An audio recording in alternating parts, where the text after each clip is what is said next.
Good morning. Today's video is about vectors, and so this might end up being two videos depending on how long this takes. So, um, vectors are something that we use. They're very applicable, and they're used in lots of the sciences and the maths. A vector is something that has a magnitude and also direction. There's two things that go with a vector. So I gave you a worksheet to do with this. So the first thing is, what is a vector? And so it's something that has a magnitude and a direction, as opposed to a scalar, which the other word I have on here. A scalar is just something that has a magnitude. If you've had pre-calculus and you've talked about matrices, we talk about multiplying a matrix by a scalar. That's just a magnitude, and you can multiply the matrix by just a number, a value. But a vector is different in that it's got also a direction associated with it. So applications are for how to, you can use it to describe velocity or a force or a displacement. So we're going to see some of that as we go along. But let's just start with the beginnings of a vector. So a vector, you could say a vector, it looks much like a ray, where it has some point here, and let's say it begins here. This is the initial point, A, and it ends here, and this is the terminal point, B. So this is an example of how you would draw a vector. Now, there are equivalent vectors. This vector, I drew it right here, but here's the same vector here. It's got the same length, which is its magnitude, and the same direction. I could draw it over here. These are all equivalent vectors. So to help us understand vectors, this is what we do all the time in math.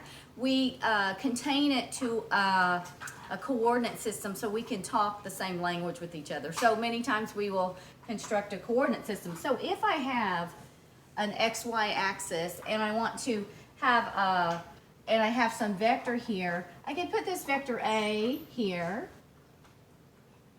and say it goes to here, B. This is A, B. This is the vector. But for me to talk about it in its standard position, I would have to move its initial point A here to the origin, O. And then the terminal point P would be wherever it landed. So if A had the coordinates, so let me erase these other guys so it doesn't get too confusing. Let's just say we had this vector here, AB, and we wanted to talk about them in a standard position. That's where its initial point A is at 0, and its terminal point is going to be called P, wherever he lands. Let's just say A had the coordinates that this point in space was maybe 2, 5. Okay. And that B over here, this point in space was maybe 7. Let's see, 9. Let's just say that was 7, 9. I'm just making these up for argument's sake. How would we orient this guy over here? This is how you could find the terminal point P. The initial point is the origin, 0, 0, okay? Where would P land? P, you would take the terminal point X, the X value of the terminal point 7, and subtract it from 2. So P, the point P, would have the value 7 minus 2 for the X coordinate, and 9 minus 5, 9 minus 5 for the Y coordinate. So P would be 5, 4. So if I took A and I moved it so that it's in its standard position, it's going to land over here at 5, 4. So let me see. Let me just move it. This is 0. Say this is this, and this is P. And so P would be at 5, 4. So when a vector is in its standard position, OP is how we describe this. AB is how you would write this vector, symbolize that vector. When it's in standard position, instead of having these little points, the parentheses, which indicates a point, you use these little sort of greater than, less than symbols to indicate a vector. So in standard position, this vector would be called 5, 4. That's a vector right there. All right, so we would understand that the initial point would be 0, 0. So if you are asked to take a vector and make it in its standard position, you subtract the x coordinates and the y coordinates, terminal minus initial point. Okay, so that is how you would draw it. Let me just talk about vectors in space.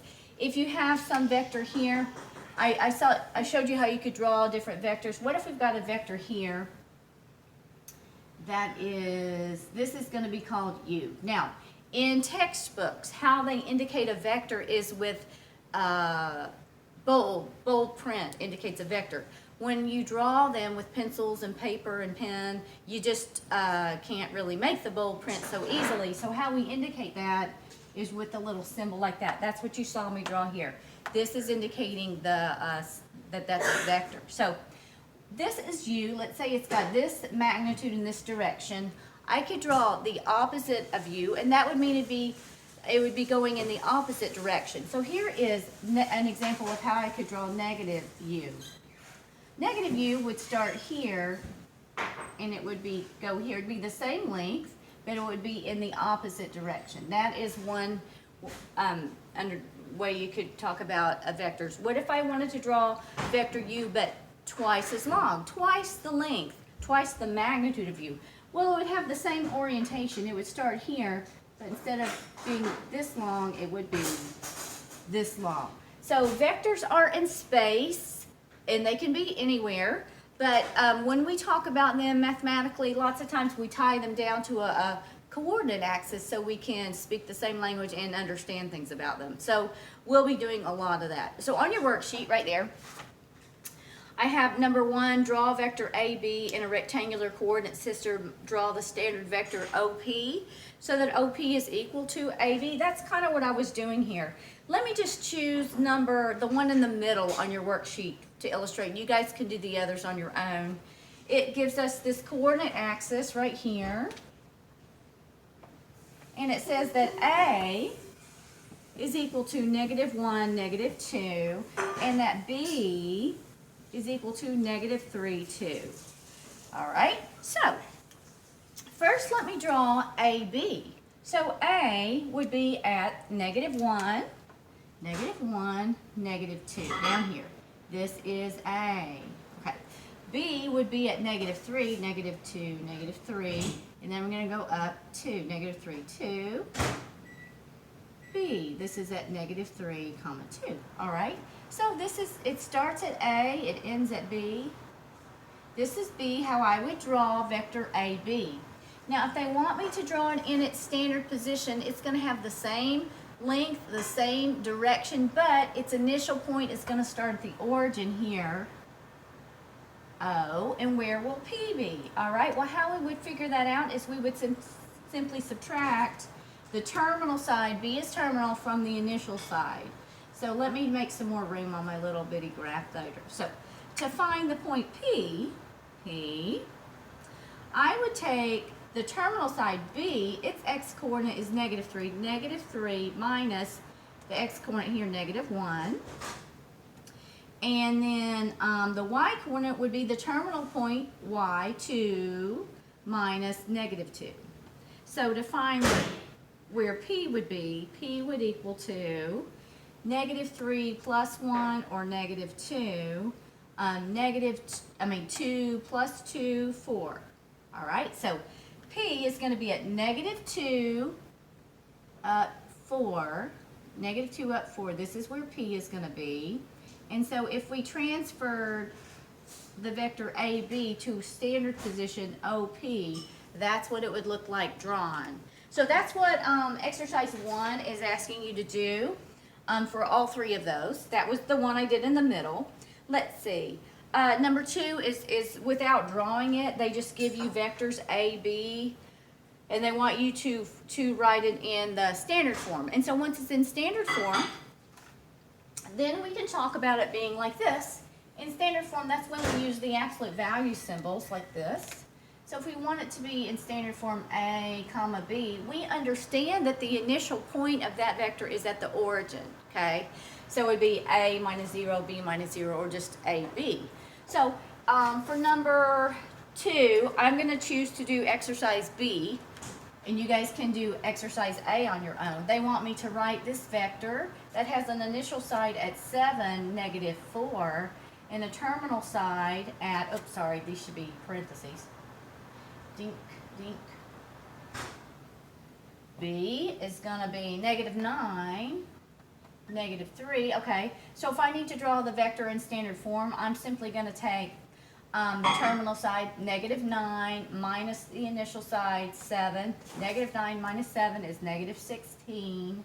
-3 minus a -4 would be -3 plus 4, 1. And that is how I would write that in standard form. Okay, so let's see. Let's go to number 3. How do you find the magnitude of a vector? The magnitude is simply the length of a vector, or the amount of force for an application. So it is something that you've seen before in various places in mathematics.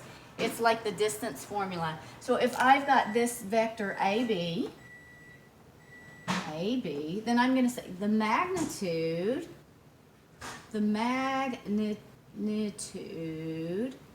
of this is equal to the square root of a squared plus b squared. We've seen this several times when we've done different little mathematical things, but this is an application where a vector is concerned. So I'm not going to do all of these. You guys can do some of these on your own. I'm going to choose to do part A. So for number 3A, find the magnitude of this vector. And so the vector that they give us there is -1, -1, square root of 3. So if we have to find the magnitude of this guy, that's going to equal to the square root of -1 squared plus the square root of 3 squared. -1 times -1 is 1. The square root of 3 squared is just the something, right? The square root of something squared is just the something. So this is going to be 3. This is the square root of 4, or just 2. That's the magnitude of that vector. All right, let's look at 4. Form a unit vector U. Oh, wait. I'm supposed to show you something else. I see my notes. Let's talk about vector addition. So you can add two vectors together. Physically, or graphically, it looks like this. Let me use different colors. So I'll use blue and green, and we'll add these two guys together. If I have some vector, let's say here, this is U. This is some vector in space U. Okay. And then I've got some other vector here, V, some other vector V in space V, like that. How would I add those two vectors together? You can add them together.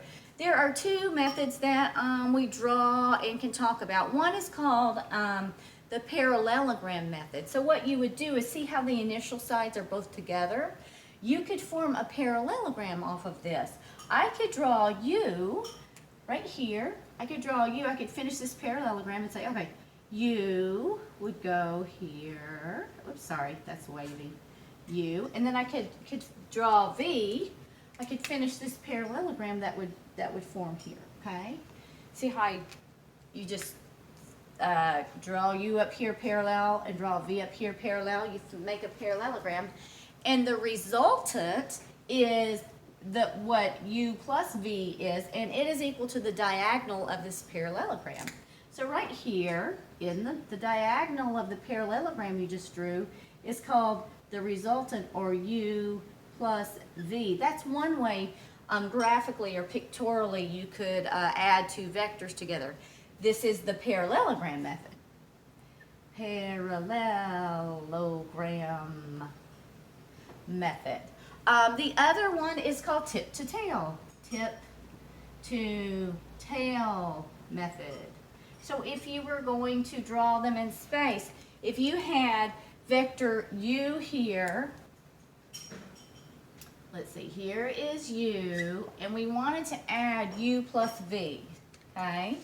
What you would do is you would draw U, and then V, instead of drawing him where the initial sides are together, you would draw V where the tip of V meets the tail of U. So V would start here, and you would draw V up here like this. This is the tip to tail method. And then the resultant of this would be from this tip to this tail. That's the resultant. Lots of times we call the resultant R or U, vector U plus vector V. You see you get the same. That is graphically. Algebraically, how you add vectors together is you just add the X sort of components or coordinates and the Y components or coordinates of U and V. So that's very, very algebraic, pretty simple, but that's what you do there. Let me see what else. So for instance, if I've got, this is algebraically, if they say, if I've got vector U is equal to A, B, A and B are called the vector components of U. And let's just say V is equal to, it has these components, C, D. If I want to add U plus V, then I'm just going to add the X components, A plus C, and the Y components, B plus D, to get the addition of the vector. That's how you do it algebraically. This is graphically what it looks like. Let's see here. What else? Oh, scalar multiplication. Okay, scalar multiplication is where you take a vector and you multiply it by a scalar or just a value. So for instance, if I want to say K times vector U, well, that would simply be just whatever this number K is, K times A, K times B. That would be how you would do that. So that's pretty simple and straightforward. So that's kind of an easy, nice part we get to do with vectors. Now, let's go back to the worksheet here. Oh wait, let me give you some examples because I neglected to put this on there. Let's see. Let's suppose, here's a real example. Let's suppose that vector U, and see, it wouldn't be that big a deal for me not to put it on the worksheet. If we were having face-to-face classes, I would just go, hey, here's an example. So I'm going to go, hey, here's an example. Here is U. Let's say U is -5, 3. U is -5, 3. There's a vector. And then V is equal to 4, -6. All right, and then that's just two vectors. So let's just say they wanted us to find something like this.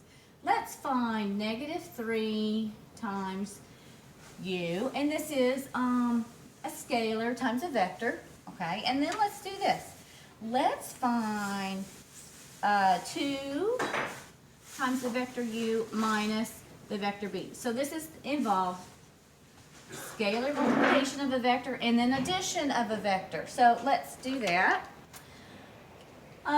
What would that look like? That would look like 3 times U would just be, -3 times -5, 3 would simply be, -3 times -5 is 15. -3 times 3 is -9. That's all you would do there. It's just that easy. 2 times U minus V. 2 times U would be 2 times -5, 3 minus vector V, which is 4, -6. Okay. 2 times this is -10, and 2 times 3 is 6, minus 4, -6. So this would be -10 minus 4, or -14. 6 minus -6 would be 6 plus 6, or 12. So that is vector addition, scalar multiplication. Okay, now back to your sheet. Let's look at number 4. Number 4. It says, form a unit vector with the same direction as, and it gave us 2 vectors. So what is a unit vector? A unit vector is a vector that has a magnitude or length of 1, only one unit, in the same direction as whatever that vector that we're given. How can we form that? How could we find that? Well, let me just use this one that I have right here on the board, okay, just to illustrate. What if we've got vector U, and they said, okay, find a unit vector right there for this guy. Okay, so what we would do is, if we wanted to think about this, sometimes drawing it helps us a lot just to visualize what's happening. So if we were I'm gonna do a quick sketch. This won't be all that accurate. as usual, but it'll give us just an idea of what's happening here. Okay, so if I was going to put this guy, graph him, I'd find -5, -5, 3. So this would be the terminal point. This would be my vector. Okay, so what I want to find, this is u. What I want to find is a unit vector, something that's only 1 unit long, but in the same exact direction as him.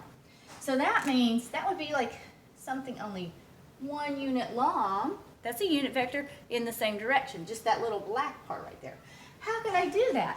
Well, this has got the direction going on, but if I take this and I divide it by its magnitude, that would be 1. So if you imagine however much I weigh, which I don't know how much I weigh, and I'm not going to tell you, but pretend like however much I weigh, if I divide myself by how much I weigh, that would give me a weight of 1, which would be silly, but that's how you can find a unit vector. So let's see. Let's take u and let's divide him by his magnitude, and that would give us the same direction with only a length of 1. So what is the magnitude of u? It's equal to the square root of -5 squared plus 3 squared, which is the square root of 25 plus 9, which is the square root of 34. That's the magnitude of that guy.